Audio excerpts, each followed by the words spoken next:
Welcome to year 2 of the Terry Sims era in Bethune-Cookman University football. I'm Lynn Thompson, along with the head man himself, Terry Sims, from the Larry Handfield Athletic Training Center on the campus of Bethune-Cookman University.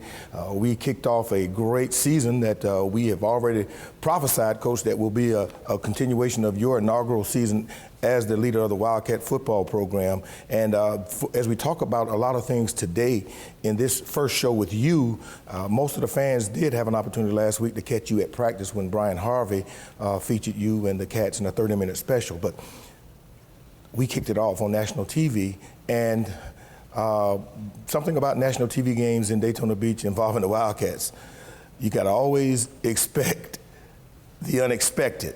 And lo and behold, for the first time ever, we're involved in a game that's suspended and will not be replayed. Yeah, you know, we had this same situation happen a few years ago playing North Carolina A&T, but we only had a 3-hour delay.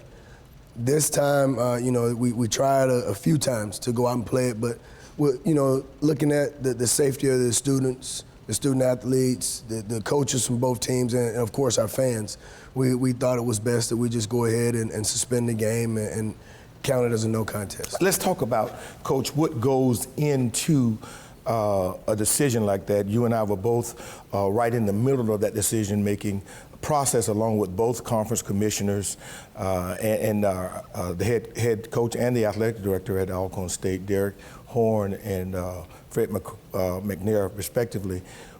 One of the things that the fans may not understand is this, that at almost 5 o'clock in the afternoon, we had to come to the realization that the young men had not eaten since 9 o'clock in the morning. Correct. They had a start, a restart, going back to the locker room 5 different times with a 5-minute warm-up. And so you were concerned, as were our sports medical people, about the fact that kids may pull muscles, they're gonna cramp up. And once it was determined that we probably would have to feed the student athletes, then sports medical folks said, well, you gotta give them time to digest the food and rest and then start the process all over again. With this being a non-conference game, the commissioners and everybody in the collective body, including those folks at ESPN, decided that in the best interest of fan safety and student athlete welfare, it's best to just call it a day. No question, and I think it was the right decision, you know, thinking about the safety of everyone involved in this event. You know, it was turned out to be a great football game. Yeah. But, you know, with the weather being like it was, I thought it was the right decision to go ahead and call it and not put anyone in harm's way. Well, we have a chance at the end of the year to redo it again, and that's in Atlanta at the Celebration Bowl, where both defending conference champions have a chance to earn their way back to Atlanta in December to compete for the Celebration Bowl trophy. What do you think about that? I think it would be great, and Coach McNair and myself actually talked about that yesterday once we decided to call the game. We both just said, you know what, I'll see you in Atlanta. So, you know, hopefully that happens, and hopefully we'll get a chance to play this game and see who the winner will be. Coach, there were a ton of fans who came from Mississippi in support of the Alcorn State Braves, and the Wildcat faithful were there as well, and that was very good in spite of the fact that, as you know, we're in the Bible Belt, and Bethune-Cookman University being a church, faith-based institution, the kickoff was at 1 p.m. on first Sunday, and most of the congregations around Central Florida were going to be at the game late, right?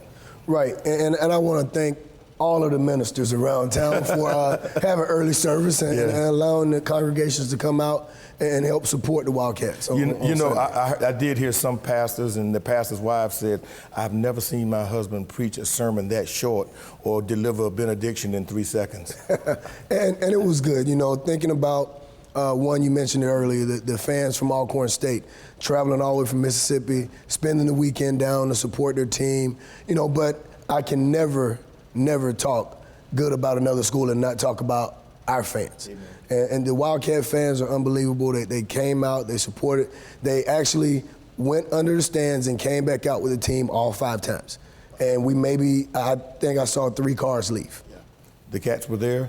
The Braves were there. We'll come back in just a few moments. We'll talk about that quarter and a half of football from Municipal Stadium. And then later on in the show, we'll take a look at the SWAC MEAC Challenge. The Cat Eye Network had a chance to follow the teams, take a look at the activities, and we'll show you behind the scenes what the student athletes experienced this weekend. Back in just a moment. In the Mid-Eastern Athletic Conference, we believe the game of life shouldn't be a game of chance. That's why we're taught to work as hard in the classroom as we do on the field. Because you're not just playing for the trophy, you're playing for the ultimate prize, your future. The Mid-Eastern Athletic Conference, 13-member institutions, 16 championships, one goal, educating student athletes for the game of life. At BCU, every game is a life lesson. A chance to show faith, respect, and sportsmanship. It's bigger than winning or losing. There's life beyond the game. Opportunities beyond the classroom. Responsibilities to our community. On a much larger stage. As ambassadors to the world. Leaders, champions, we are Wildcats. And we believe in faith, integrity, and love. Enter to learn, depart to serve. That's the Bethune-Cookman way. Go Wildcats! Do you want to wear what the real Wildcats wear? You can get your official BCU Wildcat team gear from the comfort of your own home online at bcusportshop.com, the official online store of BCU Wildcat Athletics. Save your gas money. Avoid the hassles in the mall. Click on bcusportshop.com and get the best in Wildcat wear delivered to you in just 48 hours. bcusportshop.com, the official Wildcat online store. The DNA of Bethune-Cookman comes from the heart of a great woman whose legacy lives on today in each and every Wildcat. I leave you love. I leave you hope. I leave you a thirst for education. I leave you faith. I leave you, finally, a responsibility to our young people. Great leaders always leave something for others to follow. What will you leave us? Welcome back to the BCU Football Insider. I'm Lynn Thompson along with head football coach Terry Sims. We're here on campus talking about the MEAC SWAC Challenge now, Coach. The game this week in Daytona Beach that ended as a no contest. And this was a game with tremendous build-up. Let's just talk about some of the facts here that I want to read off to you. Did you realize that in the 11-year history of the MEAC SWAC Challenge, the MEAC has a 9-2 advantage over the SWAC? We've won the last 5 games respectfully, and the average margin of victory for the MEAC teams over the SWAC teams in the last 5 years was 17.5 points. Also, Coach, we would have been unbeaten in MEAC SWAC play. And one thing I mentioned before we began to tape today was that BCU is undefeated on Sundays. Faith-based, baby. That's right. So, he's always with us. Yeah, that's right. We've beaten Prairie View on Sunday. We beat Alabama State on Sunday, and a couple of years ago we went to Nashville and beat Tennessee State on a Sunday. I guess we, being the church, Bay School, took the usher board. Choir number Everybody. 1, 2, and 3. But Coach, this matchup was a highly anticipated matchup. It was because Alcorn being the SWAC champion last year and having an opportunity to play in the Celebration Bowl, and us coming, I'll say second. I don't like ties, but North Carolina A&T, they had the chance to go and play in the Celebration Bowl. But both programs, us and Alcorn both, has a lot going on, a lot of great athletes, a lot of rich history. And I think a lot of the fans were just anticipating watching us play to see what happened, because we had an opportunity to watch A&T and Alcorn play, and everybody wanted to say, okay, well, what happens if they play Central or Bethune? Right. And this was an opportunity for them to see Alcorn play another school that had an opportunity to win a ring, in the co-championship with the MEAC. Coach, in our rich history of playing football since 1924, it was hard for me to believe that this was the first time that these two programs would have ever met. Normally that doesn't happen. No, it doesn't, especially not in black college football. It's usually some type of classic or just a home and home. But, with them being right in Mississippi and us being here, it was kind of amazing to me to see that we have never actually taken the field together. Coach, when you look in terms of now personnel on the field, everybody was talking about Alcorn's quarterback, Lenoris Footman, a kid from right up the way in Monticello, Florida. And Lenoris Footman actually unseated one of the National Player of the Year candidates the previous season, John Gibbs, and took him to the Celebration Bowl last year. And you knew that he was going to be an outstanding quarterback, and he showed that early in the football game. He did, and we knew that Footman was an excellent athlete, and he was a guy that took charge of their offense and ran their offense well. He's a guy that can make plays with his arm, but he can also make plays with his legs. And he showed us yesterday that he was athletic. I mean, we had an opportunity to sack him a couple times and get some hits on him, but he also gained some positive yards, and he made some plays for him before the game was called. Larry Brim takes the reins of the Wildcat football program for the first time as the starter coach. Larry started slow.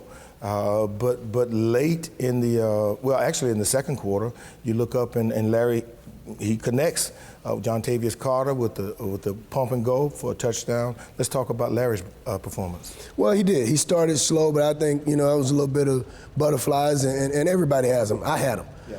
And I think it took him a couple of series to get that out of his system and settle down a little bit and settle into the game and get the feel of the game.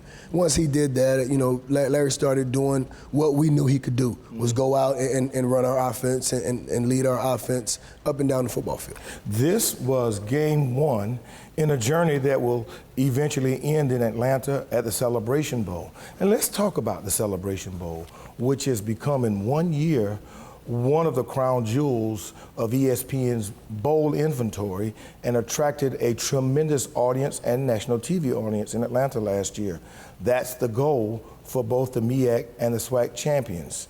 But schools like Alcorn and Bethune have been competing for years following the footprint and the template of a school like Livingstone College and a school called Biddle College, now known as Johnson C. Smith. They played the first HBCU football game. And the Celebration Bowl Committee has produced this documentary that leads us to Atlanta. Take a look. The annals of historically black college football have been preserved on the campus of Livingstone College since the first game was played there in 1892. The birthplace of that original contest etched in stone, and guarded by the school's ever-present Blue Bear mascot.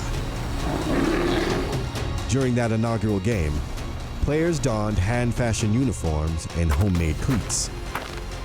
As snow drifted onto the gridiron crafted on the school's front lawn, the teams fought through 2 45-minute halves on that cold December afternoon, with Biddle College, now Johnson C. Smith University, being declared the winner, 5-0. Playing for nothing more than the love of the game, the original cast, including Livingstone's J.W. Walker and W.J. Trent, and Biddle College's Charles Shute, launched the dream of HBCU football, which has lasted nearly 125 years. Now, their dream will live on each December with the Air Force Reserve Celebration Bowl.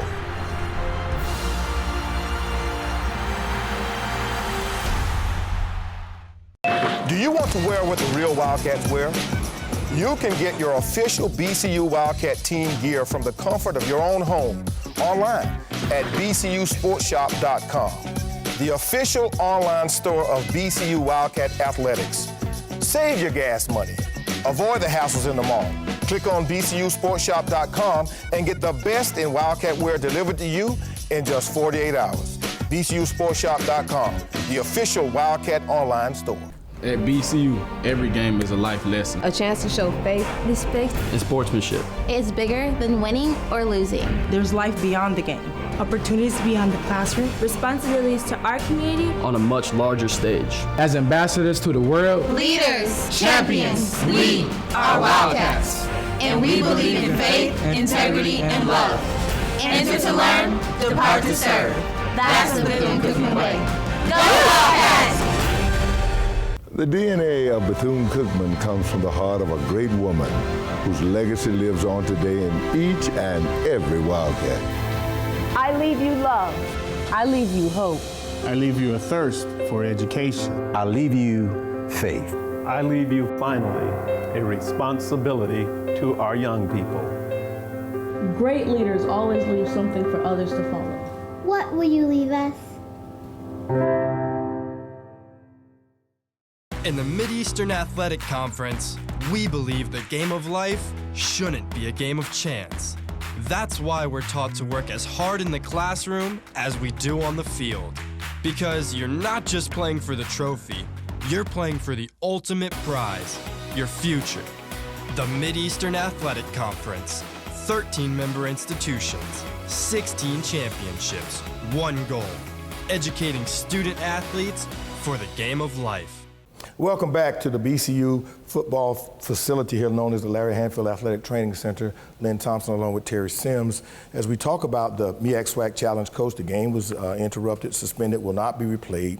The Cats were down 13-7 when play was suspended, but the fans saw a lot of exciting football. We talked about Lenoris Footman from Alcorn State and also about Larry Brim. Let's talk about some of the other Cats whose performance may have stood out in your mind during this quarter and a half of football. Well, you know, I can't start talking without talking about Jontavius Carter, a young man who missed a couple of years ago. He broke his wrist in camp, and he came back and played well last year.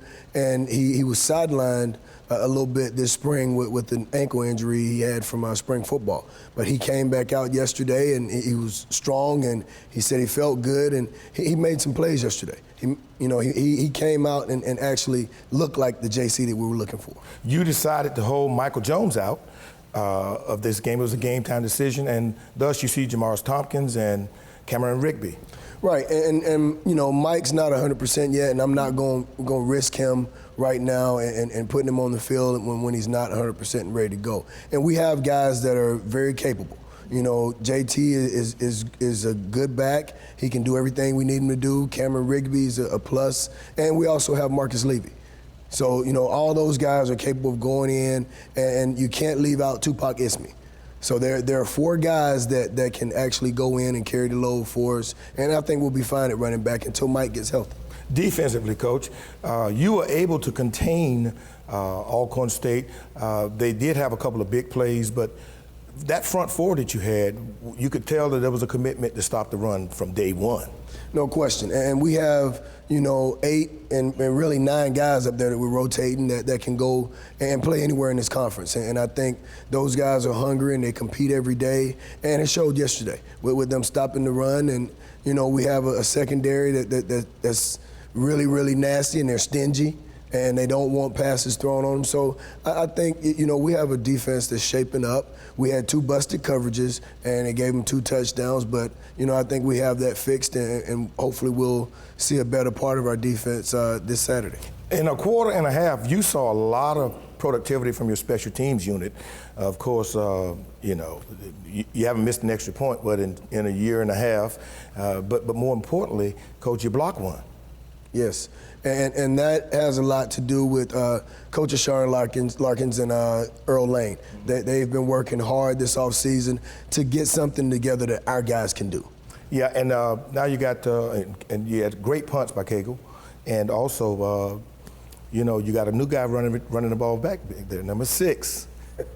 Yeah, we do. Kevon Mitchell, and he was a freshman last year that came on the scene and played well for us, and now he's returning kicks for us along with Jamaris Tompkins, and I think that'll be a great little duo back there for us. You know, Coach, you talked about he came on the scene. There was a lot happening on the scene this weekend, and the Cat Eye Network followed you and the Cats, and they put together this nice little package about the MEAC SWAC Challenge, which was far more than just a football game. Produced by Fitling Exact. Let's take a look at it now.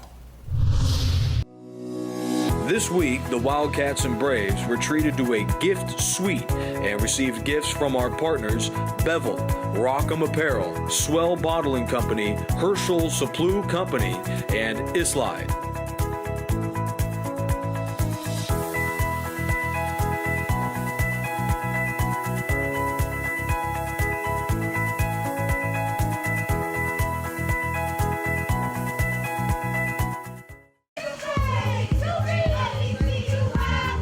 Yesterday, both teams came together at the Daytona International Speedway for the MEAC SWAC Challenge, hosted by ESPN's Tiffany Green. Players heard from ESPN sportscaster Jay Harris and found out who won the 2016 Walter Payton Achievement Award. Jaquan Loomis.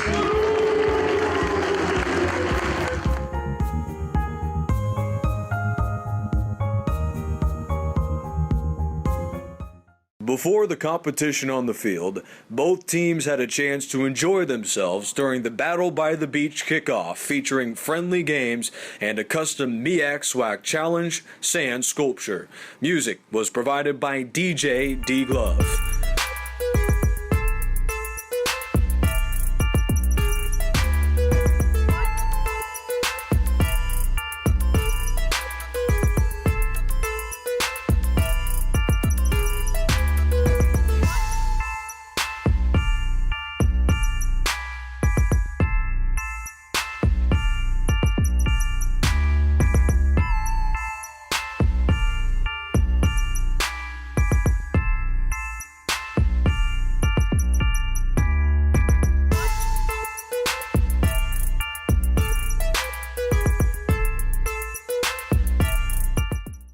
Following the luncheon, a pep rally was thrown for Sunday's game as the Braves and Wildcats came together in preparation for the MEAC SWAC Challenge.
Welcome back to the BCU Wildcat Football Insider as we turn our attention to the week's game that's coming up this Saturday in Denton, Texas. The Cats go out of conference to face a Conference USA foe, North Texas State. And Coach, the University of North Texas is a program that made some changes last year, hired a new coach, and they lost this past weekend at home in their home opener to SMU. I think they lost at 34-21. But anytime you step out of conference to a FBS school, you're going to face a formidable opponent. Yes, it's no question about that. Right now, when you look at North Texas on film, you see them making plays. And you see the score was 34-21, but when you look at the film early on, they had a couple of misfires on offense and you know, a mistake or two on defense, but they got settled down and they have a good football team. Yeah, Coach, that league is full of good football teams, and we've got experience playing, you know, the FIUs, the FAUs of the league. This is the first time that we've stepped out of the state to play an FBS opponent, and that was out of necessity. We couldn't find an opponent, they couldn't find one, and we made the match. Right, and we searched high and low to try to find someone close or someone in the state to play us, but we couldn't. And North Texas, you know, they told us, come on out and we'll play the game. And we're going to go out and hopefully put together a good show for their fans and ours. A lot of fans from the Daytona Beach area are going. We got a huge contingent in the Dallas and the Houston area of Wildcat alumni and supporters that are going to be at the stadium in Denton, Texas, Coach. And the Cats are looking forward to maybe completing a full game. One of the good things is that you got out of this game relatively unscathed. Few minor bumps and bruises that you would expect, but we're going into it healthy, right? Right, yeah, we'll be healthy. When you look at the normal bumps and bruises that you get in a football game, you know, you have those. We have probably 12 guys in the training room now, just maintenance. They're getting ice and stem and those things that you do every day when you're playing this game, because you'll never be 100%. Once you start camp the first day, you're never 100%. Is your plan to continue to platoon the quarterbacks? I know that you wanted to make sure that somebody else got some snaps, either one of the two quarterbacks that were standing there beside you most of the game. How are you going to do that this week? Well, we're going to see how the game goes. Larry will be the guy to start out, and we definitely want to get Anthony Cruz a few looks and let him get in there and see what he can do. But we can't forget our freshman phenom, Fat Daddy, Akevis Williams. He's going to get in there. We got to let him play a little bit and see what happens. We see which one of those guys ends up faring the best against a great opponent. Okay. Well, the Cats are going to go to Denton, Texas. It's going to be 8 p.m. kickoff. In case you're not traveling with us, look at your local listings, because that game will be broadcast, or you can catch it on the Cat Eye Radio Network. We'll always be there providing you the action. Larry Wesley, Nick Rice, and Steve Allen will be doing that. The home opener now, the official home opener, will occur September 17th against Tennessee State, and that's Hall of Fame weekend. We'll give you more about that, because a big celebration will happen on that Friday night. We're putting into the Hall of Fame a lot of your favorite Wildcat players. We'll see you next week. Take care.